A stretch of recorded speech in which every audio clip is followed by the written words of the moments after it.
this is my favorite thing in the world to do, is to take the steps. And thank you, Reed, for helping out. And it's just everybody who's been involved at Pavilion. You guys are just delightful. And you folks who are clients and alumni, you are blessed just beyond measure for the experience that you've had, at such a wonderful facility. And then as all of the alumni stuff was rattled off, my heart just swelled, because I worked at a treatment center for 11 years in Mississippi and developed an alumni program. So I have just an affinity for that and everything you guys are doing. So I'm really grateful to you.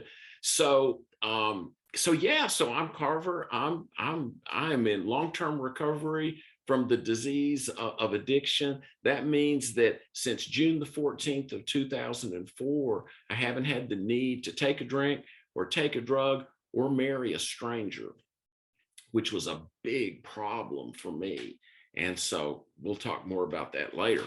But so I have been afflicted by the disease of addiction through all sorts of different ways. And that's why I work three different programs.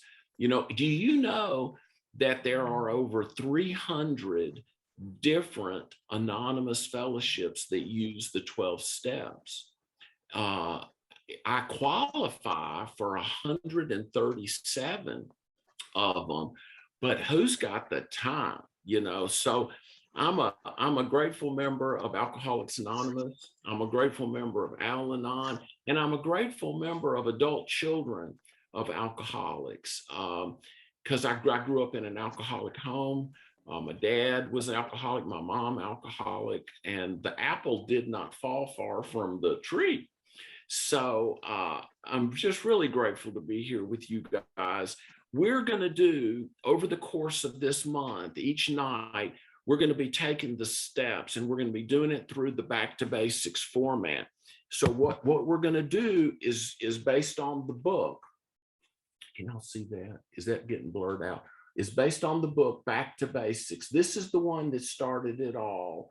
And this is by Wally Patton, P-A-T-O-N. And this is the AA version. This is the first one he wrote. Now, a little background, on Wally. Wally is an AA archivist and a historian. And he's actually a research chemist by vocation. He's also a disabled Vietnam veteran. And so that's kind of how he's able to go around the world doing research. He's been to he wrote a book he was doing research about the intergroups of AA. So he started traveling around to different cities and getting access to archives. And he wrote this book about all the intergroups and how they got started and everything. And in his research, he found a thing called the beginner meeting, that there was this beginner meetings that they held in the 1940s. And he found the format for how the beginner meetings were done. And that's what he wrote. He wrote this book as a history book on the beginner meetings of the 1940s and how they took the steps.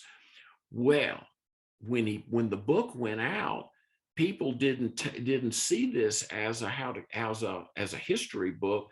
People saw it as a how to get sober book. And so Wally offered it to Alcoholics Anonymous. They have certain chapters of the book are conference approved, not the whole book though. They did ask him to change the title. That's why it's called Back to Basics. But Alcoholics Anonymous passed on bringing this in as a registered part of their curriculum publications. He also offered it to Hazelden Publications. They turned it down for some reason. And I have spoken to Hazelden Publishing, and they call it the greatest literary mistake that they've made since they became a publishing outfit, because it's getting close to 1 million copies that have been sold in multiple languages. I think it's 750,000. All of the books come out of the world headquarters of Back to Basics, which is Wally's garage in Tucson, Arizona. I can show you pictures of this. It's something to behold, let me tell you. If anybody's ever to Tucson, drop a line to my friend Wally. He'll give you the tour that'll change your life. So anyway, so they ship these. Now, you can get this book on Amazon, but if you'd like Wally to make a nickel on it, I always recommend ordering it directly from him, because Amazon takes so much of the profit that he doesn't really make any money. In fact, Wally does this as a public service. He doesn't make any profit on any of these books. All the money on the books goes into printing more books, and that's all. He has taken a vow to not make any money off the publishing. So this is the one that started it all. He subsequently, Wally, like any good alcoholic, couldn't leave well enough alone. And so he wrote a second one. This is the Back to Basics of Recovery.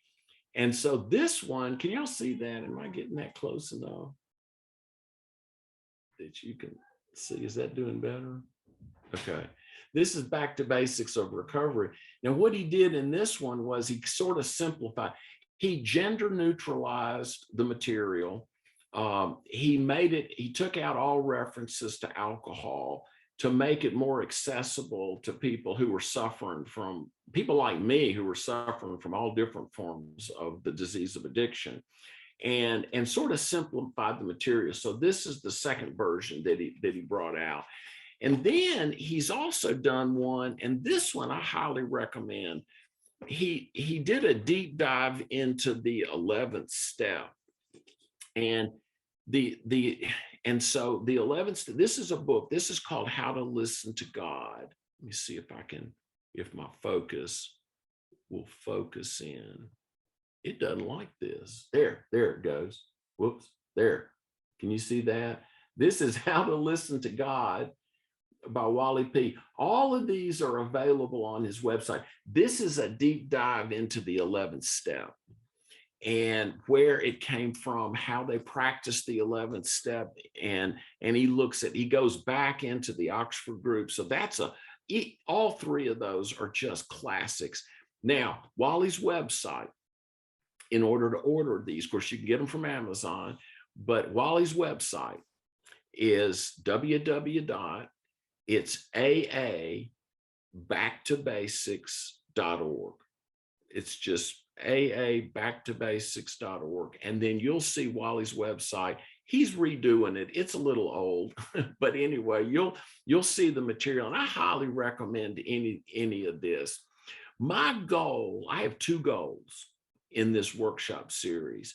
Number one, we're going to take all 12 steps together. We're going to do it out of the Back to Basics format. That's goal number one, is to take you through all 12 steps so that every one of us can have a spiritual awakening and show us this spiritual path of recovery.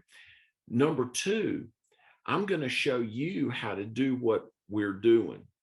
I'm going to show you how to use this format and take somebody through the steps. I'm going to do it with my big book of Alcoholics Anonymous. This is an oxymoron. This is a little big book. And so I've got all the passages highlighted in this little book, and I can use this and take anybody through all 12 steps. And the way I've done it is I've got the key passages highlighted in the book, the way they did it in the 1940s. And I can just follow this thing through. I'm going to show you guys a way for your big book to become an instruction manual for taking the steps. So think of it this. So that first 164 pages, if we were to just look at the passages in the book that discuss the steps and just the passages that told you how to take the steps, then your big book, the big book of Alcoholics Anonymous, becomes an instruction manual for how to take the 12 steps. So that's what we're going to do. We're just going to look at this pad. We're just going to find the passages that discuss the steps. We're going to find the passages that tell us how to take the steps. We're going to follow the instructions as listed in the big book, and we're going to take all 12 steps together. I take people through the steps through all different types of fellowships, and I just use the big book of AA. The reason why is because the steps, the instructions are so clear and so concise. And so I've taken people through the steps in fellowships that I'm not even a member of, just because the steps are the steps, the instructions are the same. And as you guys know, the only one that really talks about the problem at all is the first step anyway.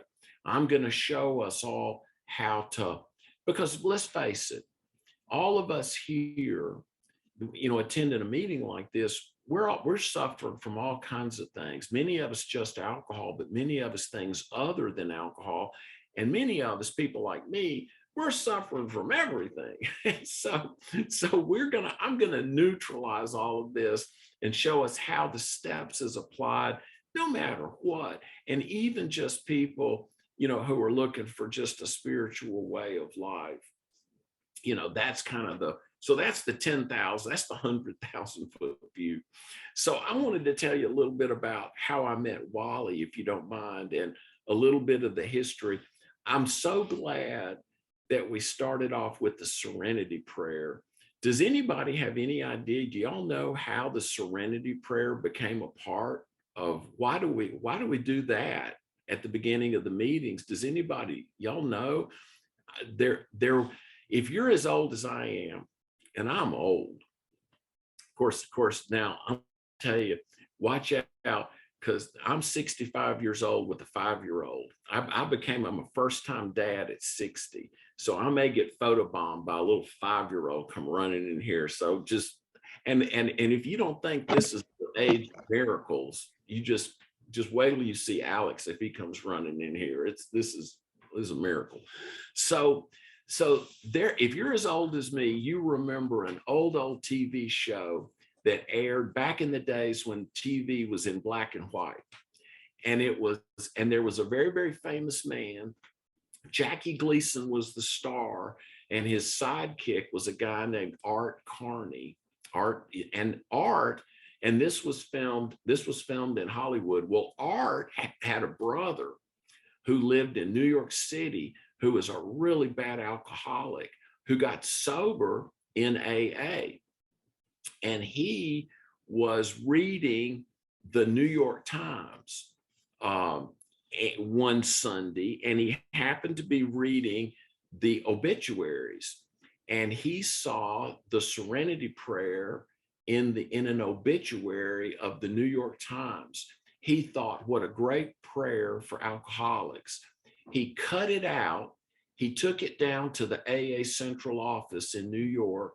He showed it to Bill Wilson and Ann Houck, the secretary. They thought, what a great prayer for alcoholics. Ann typed it up, ran it off on a mimeograph machine. Do y'all remember mimeograph machines? I think that was my first addiction, was the smell of the ink of a mimeograph machine. I can smell it right now. I think addiction was born. Anyway, they ran this thing off on a copier, and they were sending out newsletters to all the groups. And so they stuck that prayer in the next newsletter that went out to all the groups. When the groups saw the prayer stuck in with the newsletter, they all thought it was something they were supposed to start doing, because it came from the central office. So the group started doing the Serenity Prayer in their meetings, and we've been doing it ever since. So it was a big accident. It's just, you can't make this stuff up. It's all the spiritual energy, that's going on. Anyway, that was a little side note.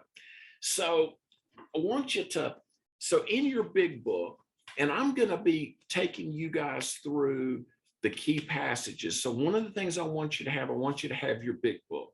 It could be a little one or it can be a big one. It could be third edition, first edition. I don't care. Did y'all hear that they're coming out with a fifth edition? Did y'all hear that? They're, my God, yeah, it'll probably be another 10 years, but they're working on it. AA, they don't move fast. Let me tell you, they're like me, they're old, so they're trying to figure it out. They're getting their glasses changed. I don't know what they're doing. Anyway, so if you've got your big book handy, I'm only going to go over one key passage for you this time. And then starting next week, you need a big book, you need a highlighter, and you need a pen. And with a big book and a highlighter and a pen, I'm going to take you through all 12 steps, and I'm going to show you how to use your big book and take somebody through all 12 steps in this format. So we're going to highlight the passages. We're going to make notes. So the very first passage I want you to look at is Roman numeral 20. It's in the foreword to the second edition. This is the first of the key passages, the foreword to the second edition. Now, you guys know that AA, as we know it, it was born in the summer of 1935. In the summer of 1935, Bill Wilson was on a business trip. He had about 4 months of sobriety, and he went on a business trip to Akron, Ohio. And his goal was, it was going to be like a takeover of a tool and die company. And so he goes to Akron, Ohio, thinking that he's going to show up and he's going to take over this company, and he's going to, and the people who sponsored him to do this promised him that he would be president of the company if he could convince the members of the company to follow along with this takeover. So he goes and he's ready to take this thing over. Well, word of his out, they wanted to know, who's this guy from New York showing up here? So they made some phone calls back to New York to find out who this Bill Wilson character was. And they found out that he was an alcoholic, and they were told, don't trust him. He's a hopeless alcoholic. Well, they tell him this. Well, that's why he was in the Noble Hotel pacing back and forth, because word of his alcoholism had gotten ahead of him. That's why he was dismayed, pacing. And when he could hear the guys in the bar hooping it up, that's why he went to the phone. He went to the phone because he was this alcoholic. And so you guys know the rest of the story. He makes these phone calls. He finds a preacher who puts him in touch. He's looking for somebody who's an alcoholic he could talk to. And he finds this pastor who says, well, I know of a lady in my congregation named Henrietta Sieberling, and she's had us praying for the wife of a friend, the husband of a friend of hers. And of course, that was Dr. Bob. That was Robert Smith, and his wife was Ann Smith. And Ann was a faithful member of the Oxford group. Ann Smith is one of the unsung heroes of 12-step recovery. She was like a circuit, what we know today as a circuit speaker. Ann was like a circuit speaker for the Oxford group in Akron, Ohio. Nonetheless, the short version is Henrietta Sieberling sets up a meeting for Dr. Bob and Bill on Mother's Day. And the only reason why Bob even showed up was because it was Mother's Day, and he felt so bad about his behaviors. And so he showed up, and y'all know the story. He and Bill went off by themselves to chat. Bob said he was going to give the guy 45 minutes, and they stayed gone 4 hours. And in Ann's archives, she wrote that she thought they had snuck out a window and gone to a bar, But Bob comes out of this meeting with Bill Wilson, and he's visibly changed. And she asked him if he had talked to him. He said, did he talk you out of drinking? He said, that's the magic. He said, he didn't talk about my drinking. He talked about his drinking. It's the only time he says, the only time I'd ever heard of somebody else who really knew what it was like to drink the way I drank. That's magic right there. But that's not the day that we celebrate, the beginning of 12-step recovery. We celebrate the day that the 12-step recovery began, is the day that those two guys carried the message to a third guy, alcoholic number 3, in the hospital. So that's there, right there, shows you the importance of carrying the message. So then that was the summer of 1935. Fast forward, AA, barely people were getting sober. Bob and Bill, were carrying the message. Bill was getting frustrated because few were staying around. And so they decided to write a book, and they were going to write a book, not as this book was written as a fundraiser. The idea was that the book was going to raise enough money for a chain of hospitals to help alcoholics. Well, funny thing happened on the way to that. Of course, the book, when it was self-published, and because they couldn't find anybody who would, fund it to publish it. And so the book was not just a big book, it was a big, expensive book. In today's economy, a big book in the 1940s cost about $100. So not everybody ran around with a big book. In fact, in the meetings, they would pass the basket to have enough money just to have one copy of the book, and it never left the meeting hall. And it was a great honor to be asked to come to the podium to read from the big book. So the big book was published in April of 1939. And so between the time of 1935 to 39, they had 87 people who had gotten sober using, well, it wasn't the 12 steps, because the 12 steps hadn't been written. Isn't that interesting? So the first 87 people in the book, where it says, here are the steps we took, well, that's not true. You can't take steps that haven't been written. It would be more accurate to say, here are the steps we want you to take, right? The way the first 87 people got sober was 4 steps, 4 spiritual principles. We'll talk about that later. So there were 4 spiritual principles. Those 4 spiritual principles Bill used to write the 12 steps. Now, so here you go. In the 1940s, by the time the 50s rolled around, they published the second edition to the big book. And of course, the first 164 pages remained the same, but they changed the stories to update them a little bit. Of course, every time they come out with a new book, some stories get dropped and some new ones are added, and the alcoholics get mad. And so everybody gets a resentment, and then we have to work the steps all over again. That's my version of that. So on Roman numeral 20, in the second edition to the big book, 5 lines down from the top of the page, they describe what it was like in the 1940s. And do you see where it says of alcoholics who came to AA? Do y'all see that? 5 lines down from the top of the page. I'm going to read this to you. I want you to highlight this. This is going to be the first important passage that we need to look at. It says, of alcoholics who came to AA and really tried, 50% got sober at once and remained that way. 25 sobered up after some relapses, and among the remainder who stayed on with AA showed improvement. Now, I was educated in Mississippi, so my mathematical skills can be somewhat suspect. However, to me, that represents a 50 to a 75% recovery rate from alcoholism in the 1940s. And I want you to know, these dudes, they took copious notes. They knew who was a member and who wasn't.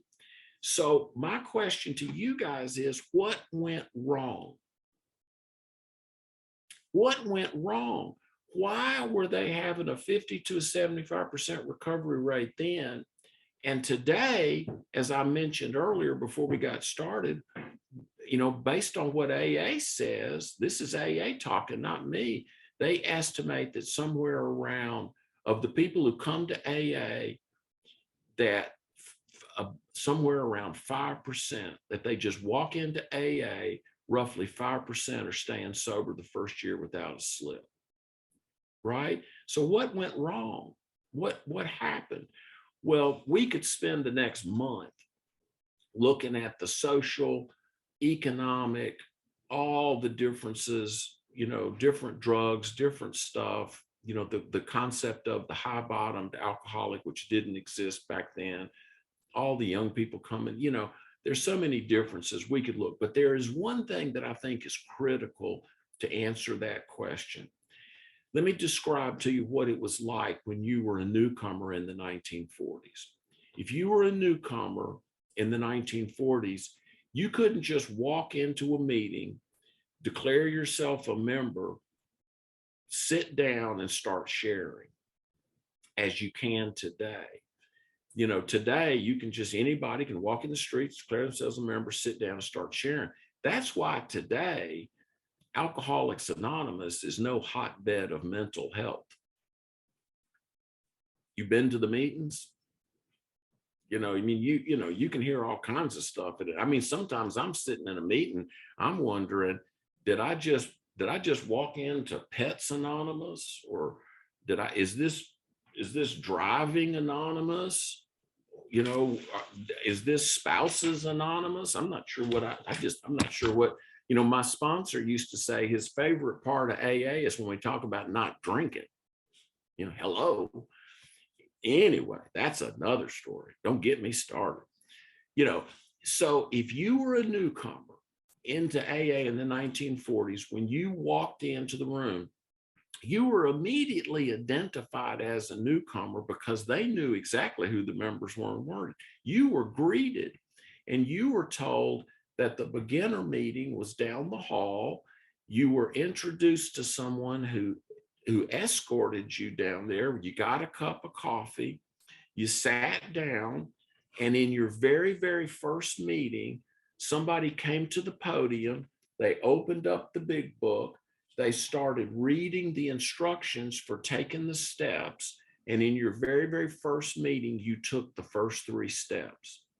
Everybody in the room took the first 3 steps together. The person sitting next to you is now your sponsor. And that person, they're going to give you their phone numbers, they're going to exchange numbers, they're going to be in touch with you in between the meetings. Now, remember, in the 1940s, the meetings weren't but once a week, generally speaking. So you would then be invited to come back to your second meeting, and your sponsor would be there to greet you. And in your second meeting, you would do steps 4 and 5. The sponsor wrote your inventory. You would read the passages out of the book.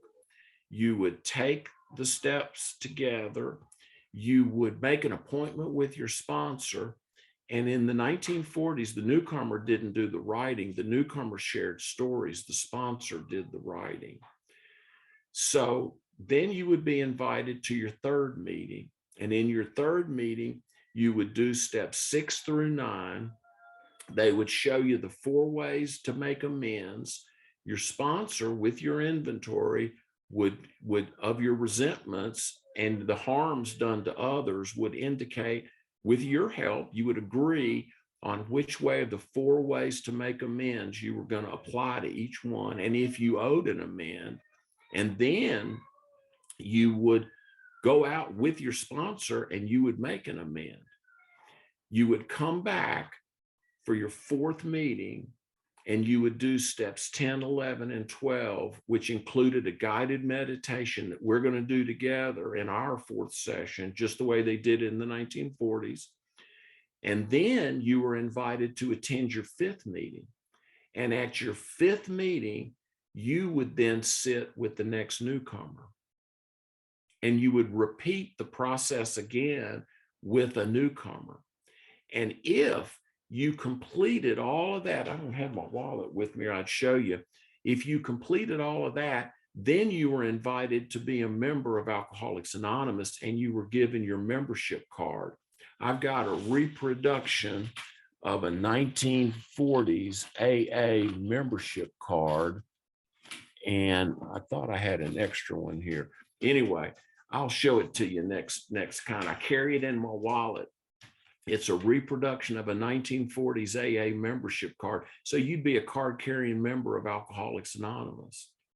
So do you see why it was so successful? Because they were culling the herd. You know, anybody who dropped out, you know, think about it this way, anybody who dropped out of the program, and when you came back, where do you think you'd start again? You start in the first step, you know, you go over it again. Let me show you how serious they were about this. This is from an AA meeting in St. Louis in the 1940s. This is a memo. So this is from 1942. And this is a memo from the executive committee. I'm going to jump down and read. So now, therefore, accordingly and hereafter, this is what this meeting adopted. Any member who may slip after June the 12th of 1942, and any member who shall be absent without reasonable cause for 3 Wednesday meetings during any 1 month shall be considered a member in suspension and will be expected to be present in at least 4 consecutive discussion or instruction meetings, that's beginner meetings, before being eligible to attend any further group function or take part in any group activity. The name of the member so in suspension who refuses to so improve himself and to so reaffirm his sincerity shall be stricken from the roster of the group. These guys were serious. They were serious. They knew who the members were, and they expected you to attend those dang meetings. Now, I'm not suggesting, and nobody is suggesting that we go back to the rigidness of the 1940s. Here's what I am suggesting. I think there's something that we've lost a little bit along the way. I think that there's something that we could gain from the way that they took the steps in the 1940s. Now, I want to tell you guys something, and you hear me really carefully. I am not here to tell anybody that you're doing anything wrong. There's a whole lot of ways to take the steps, and some people take a slow, methodical approach to taking the steps. And many of us here listening in on this Zoom, that's the way you took the steps. And because that's how you had a spiritual experience, you quite naturally will deliver that same thing to someone else. I'm not here to say nobody's doing anything wrong. All I'm suggesting is what I do with newcomers is I take them through the steps really quickly through this process, and then I can slow them down. Think of it this way. If you got a newcomer, do you want to put them in a college course of recovery, or do you want to put them through kindergarten first? What I'm proposing is this method is it's recovery kindergarten. You let somebody do a real quick spot check inventory, let them identify some of the most glaring defects that they're dealing with, let them look at some of their more glaring harms that they've done, and let's repair those first. You and I all know more is going to be revealed, and so the first inventory I took, I did the best I could. Was it perfect? Oh no. Was it complete? Hardly. I was a blackout drinker. I didn't know, which was a little like time travel, I'll have to say. You drink on Friday and you wake up on Sunday in somebody's backyard you don't even know, and their dog is licking you and you can't figure out how you got sticky. Yeah, that's another story. But nonetheless, I wasn't even aware of some of the stuff I had done. So I was just hanging on, doing the best I could. And this is the method my sponsor was old school New York AA. And I'm going to tell you the truth. I met him at a meeting. I was about 2 weeks sober, met him at a meeting, and I heard him, and I he said something. I couldn't even tell you what he said, but it just pierced my heart. And I went up to him after the meeting, and I introduced myself, and I told him, I thanked him, for what he had said. And he said, hey, I hadn't seen you around here before. Are you new? And I said, no, I've been coming for 2 weeks. I'm not new. That guy over there, he's new. I'm 2 weeks. Come on. I got this thing. Anyway, we started talking, communicating. He wanted us to phone on a regular basis, and I did that. I was in a lot of pain. And then he said, after a week or so of that, he said, what are you doing Saturday? I told him, not much. My wife wasn't speaking to me. The people at work didn't trust me. And my cat, Tammy Faye, was avoiding me, which was crushing to me. Just, that broke my heart. My wife could never speak to me again. And I wouldn't lose a moment of sleep over that. But Tammy Faye, I raised her from a kitten, please. She didn't think I was going to make it. She was very distrustful of my recovery. And, which, that hurt too. Nonetheless, so we met, and in an hour, he took me through the first 3 steps by reading passages out of the big book. And then he said, now you're going to do an inventory. And I said, I'm going to do a what? He said, we're going to do an inventory. The instructions are in the book. He showed me. And then I met him again, a week later. I'm giving my inventory. He gave me a deadline. I took the steps quick. The idea is we take the steps quickly and often. So anybody that sits with a newcomer over a cup of coffee and talks about recovery and does any step work at all, you are a hero to me. And I'm not suggesting anybody's doing anything wrong. I'm just suggesting, wouldn't it be something? Y'all ever been to first step meetings? Now, I don't know how you do it where you are, but in Mississippi, we get a newcomer. We're going to have a first step, and everybody tells horror stories. And the person sits there thinking, I'm certain they think, golly, I'm glad I'm not as bad as some of those guys, maybe I'm in the wrong room, or something, Wouldn't it be something if our beginner meetings, when the newcomer come in, what if we took all 3 steps together? And then somebody grabbed the guy or the lady at the end of the meeting and offered to do an inventory with them, Anyway, that's my soapbox. But I've just rambled on ad nauseum with a really bad accent for a long time. And my little dog Parker, my little rescued, he came in, so he's told me it's time to shut up. And so I just was wondering, do y'all have any questions? Is there any, if y'all have any questions, I'm here to take your questions. Here's what I think about sponsorship. I think sponsorship is all about spiritual energy. I think it's a matter of, and so if you're feeling a connection with this lady and you really want what she's got, I would follow. I wouldn't necessarily move away just to seek out this method. I would stick with whoever you can listen to. If she's somebody that you can really listen to, if she really has what you're looking for, and you're making progress. Here's the thing I would say. I think it's the responsibility of every sponsee to push your sponsor.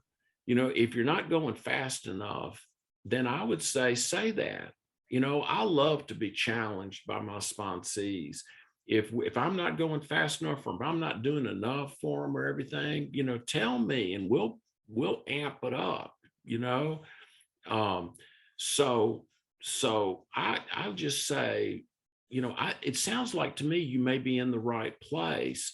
And I wouldn't necessarily go looking, I wouldn't follow the method as much as I would follow the spiritual energy with the person you're working with.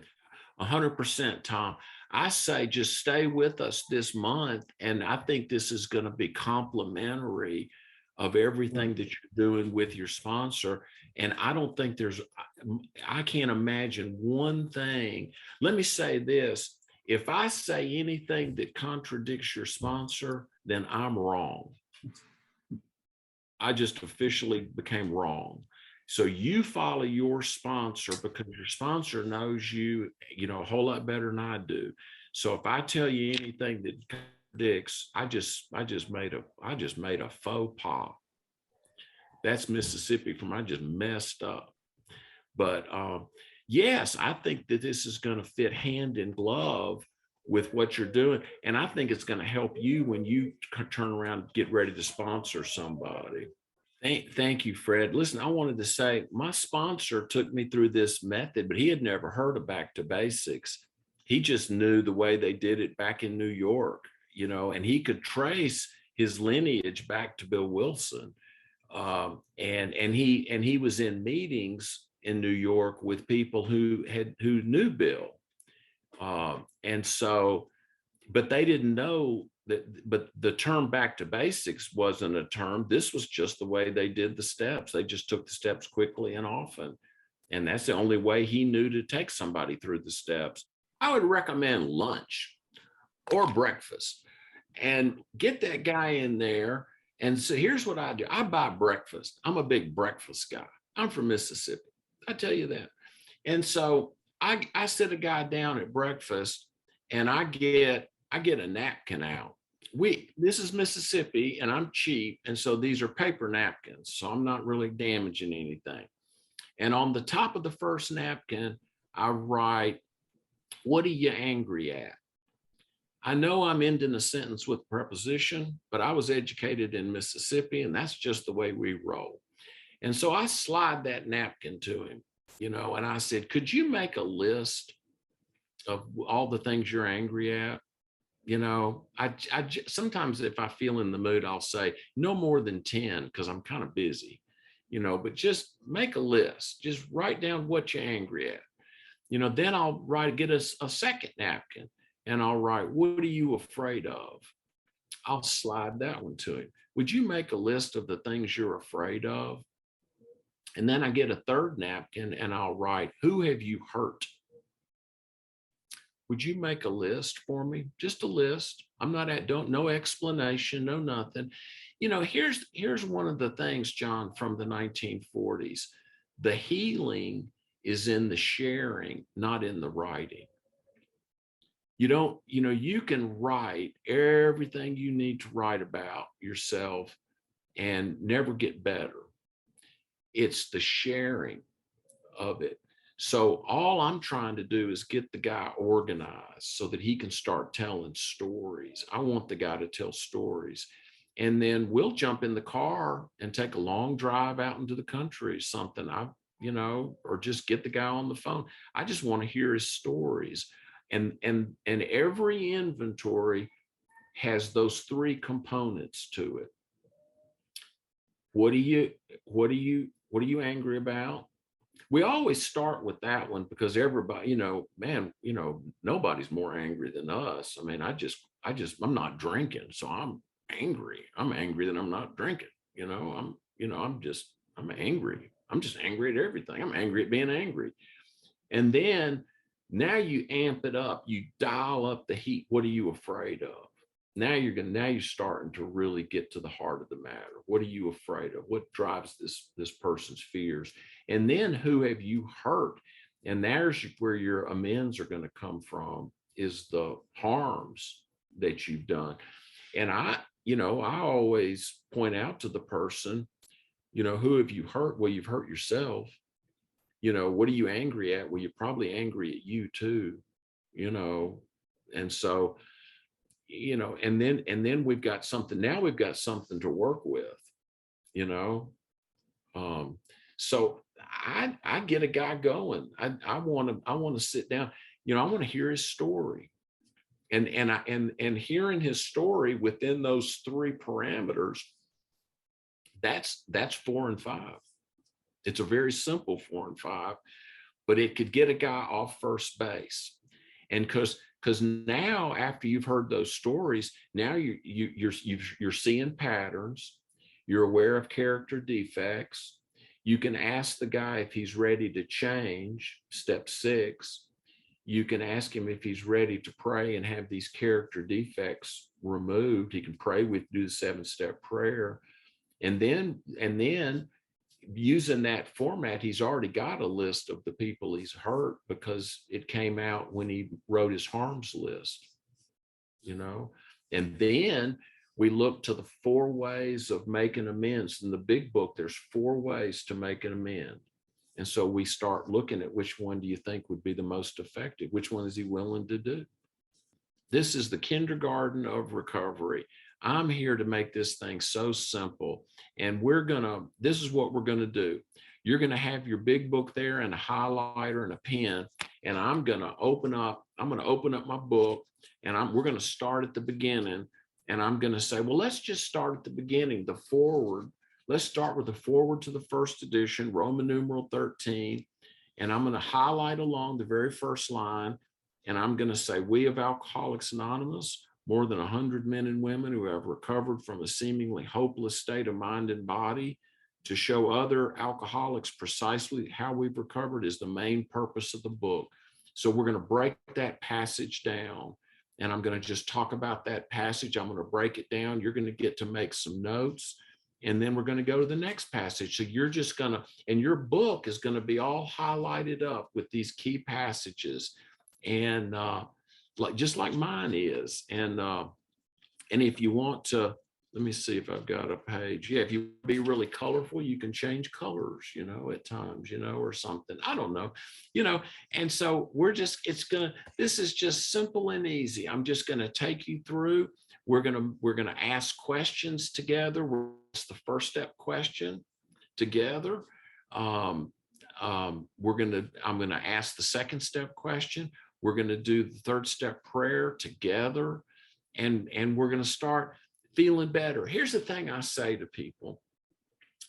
Would you rather start feeling better sooner or later? You know, this is this thing that we're going to do is the thing that they did in the 1940s that produced a 50 to a 75% recovery rate. You know, and we're going to tell stories about Dr. Bob, and I'm going to introduce some of my funny stories of things that happened to me in the middle of all of this. And so I'm going to make this fun. I'm going to make this funny. We're going to laugh. We're going to take the steps together, and we're just going to get better together. And for any of you that have yet to sponsor somebody, I'm going to show you how easy and effective this could be to take somebody through the steps, you know, this real simple way. Not trying to get you to change anything you're doing, you know, just as an adjunct to something, especially like what John was saying. You got somebody that's stuck, that's dragging their feet. Well, this just pushes them right through, you know, and let them, you know, the object of the game is to get somebody to step 12 as quickly as possible so that they can have a life-changing spiritual experience. That's what this is about. Yeah, because it'll be way too hard. Now, there's people that they have an NA version of this, but I've never done it. So I've never used the NA book. I've taken NA groups through the steps that, as long as they've let me use my little big book. Right. You know, but I understand there's a kind of a, you know, it's the same. I mean, the steps are the same, but I want you to know, exactly. I love the NA program, and I love the NA literature. It's so much clearer. You know, the way that it's presented, the language is clear. Did y'all know that the big book of Alcoholics Anonymous was reviewed in 1940 by the New York Times Book Review. And in the review, it called it the worst book ever written. And the reason why is because it's bad literature. It's here's the thing. Did y'all know that the big book, it was dictated? Bill Wilson, he dictated the 164 pages in 2 weeks. He paced back and forth in his office in New Jersey. Ann Houck used shorthand. Does anybody remember shorthand? Lord, I do. I failed. Anyway, she took down everything he said, and that became, with very few edits, that became so the 164 pages was written in 2 weeks. He's speaking off the top of his head. And so it's got, now don't get me wrong, it's content out the wazoo. It's got tons of content. It's just bad literature. It's not written. Look at the difference between the big book and the 12 and 12. The 12 and 12 wasn't written by Bill Wilson. It was written by a man named Tom Powers. Tom Powers was employed. He was a ghostwriter. Bill Wilson was in a terrible depression during the time. The 12 and 12 is glowing, beautiful literature, well-constructed essays. The big book is a jumbled mess. It's hard to follow. It's hard to read. It's hard to follow. I was on page 25 and they were talking about being rocketed into the fourth dimension of existence. I called my sponsor. I said, the people that wrote this book, they were high. I already know how to be rocketed into the fourth dimension of existence, and I don't need your little book to show me how. And those meetings are adorable, and throwing dollars in baskets. I mean, please, what are y'all, the Boy Scouts? I mean, come on, let's bring this little organization of yours up to the 20th century, please, people. Don't you ever heard of Venmo? Come on. Anyway, that's my rant. I'm sorry. Did I answer your question? Did you have a question? Oh my God, I forgot the question. You did. You did. Thank you. Oh my God, I forgot the question. Thank God. Okay. Yeah, well, we do the it became, so a lot of people want to know why so many AA groups use the Lord's Prayer, at the end of of meetings. In that this is not a religious organization. So why do we use that? The question comes up. Though it got started because that's the way they ended Oxford group meetings.